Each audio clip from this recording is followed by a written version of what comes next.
Conseil national des ONG de la société civile guinéenne accuse le régime Condé de dérive au niveau de la prise de certaines décisions et d'entrave à la marche de la Guinée vers la démocratie. Nous écoutons son président, Abdelaziz Diop.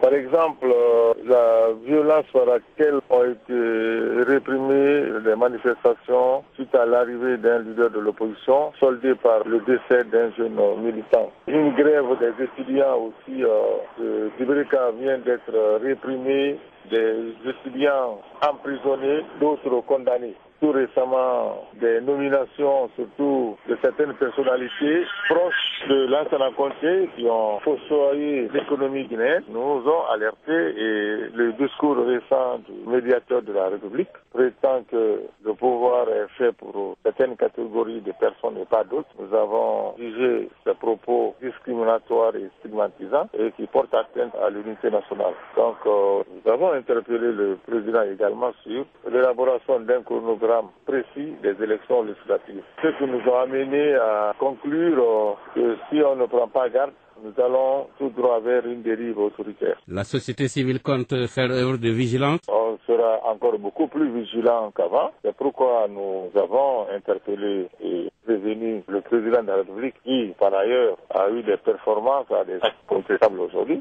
Mais dans notre rôle de veille et de vigilance, il faut qu'on l'interpelle pour ne pas qu'il fasse comme les autres.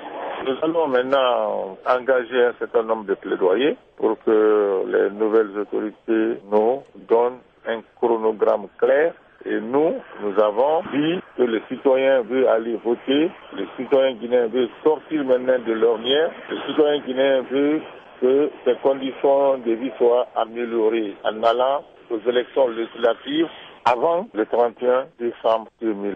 Ça, c'est pour nous une date butoir et je crois que les nouvelles autorités seront à notre écoute dans le but d'améliorer encore les conditions de vie de nos populations, réduire la pauvreté en Guinée. Abdelaziz Diop nous parlait de Conakry en Guinée. Nous avons naturellement sollicité le point de vue du gouvernement par rapport à ces accusations. Dilius Nialé Doré est le ministre de l'Information à Conakry. La Guinée vient de loin et même la notion de société civile demande un peu de révision, un peu d'approche objective. En fait, s'il y a eu un pays dans lequel, en très peu de temps, on a eu des avancées dans le cadre de la marche que nous avons entreprise vers la démocratie, c'est bien la Guinée.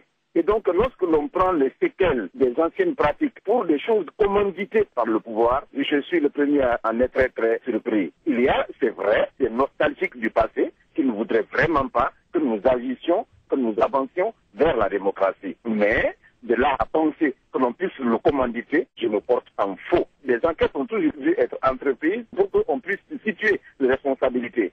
Mais il faut reconnaître que c'est un effort de longue haleine. On ne vient pas à la démocratie comme on vient à un repas. On cite notamment le fait que des militants de Cellou Dalein Diallo auraient été bastonnés quand ils sont allés pour accueillir leur héros. Et le fait que, semble-t-il, des cadres qui étaient aux affaires au temps de Feu Lansana Conté reviennent aux affaires aujourd'hui. À mon sens, la réconciliation n'ira pas contre des personnes données. Le problème n'est pas tant que l'on choisisse telle ou telle personne qui est censée avoir incarné une parcelle de pouvoir dans le mauvais sens, que de voir comment chaque personne qui bénéficie de la confiance du chef de l'État, comment cette personne se comporte vis-à-vis du denier public. Il s'agit de juger les gens sur la base de ce qu'ils sont en train de faire. Chacun est comptable des actes qu'il est en train de poser, non pas de ce qui s'est passé hier. Si l'on veut aller fouiller dans le passé de chaque Guinéen qui est aujourd'hui aux affaires, je ne sais pas comment nous irons vers la réconciliation nationale. La réconciliation nationale suppose un minimum de confiance en tout cadre qui est prêt à servir son pays, où qu'il soit. C'est ainsi en tout cas qu'au niveau du gouvernement, nous comprenons les actes que le président est en train de poser, par rapport auxquels nous sommes tous solidaires. Pour nous, le passé des personnes compte moins que les actes qui vont être posés. Toute personne qui va se permettre de toucher au denier public, quelle que soit ses qualités, sera confronté aux dures lois de la répression, de la sanction, et passera au tribunal. C'était le ministre guinéen de l'Information, M. Dilius Nialé Doré.